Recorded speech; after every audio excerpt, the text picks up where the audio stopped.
Бекмамат Осмонов атындагы Жалал Абад мамлекеттик университети, Жалал Абад коллежи кыргыз тили жана адабияты сабагына мугалим Маткарова Элнура Жанбековнага БКМК-320 тайпасынын студенти Абдусалам Албараттан кайтарым байланыш. Сабактын темасы Осмоналы Сыдыковдун өмүрү чыгармачылык жолу.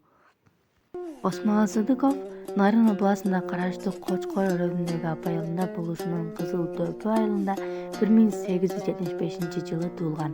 Жаркын Абай Дубалга таанымал сапаттуу киши болгон. Осмоналы да өз айылынын мектебинде окуп, кийин Бурханалыда диний жогорку окуу жийин бүтүргөн. Бир катар жылдары Чүй өрөөнүндөгү мугалим болуп иштеген. Совет доорунда Бишкекте окуп, жайларында бир катар мектепте сабак берген. 1920 жылдардын акыры 30-жылдарынан башынан сталиндик куугуттуулордун доору башталганда Кытайга кетип калган.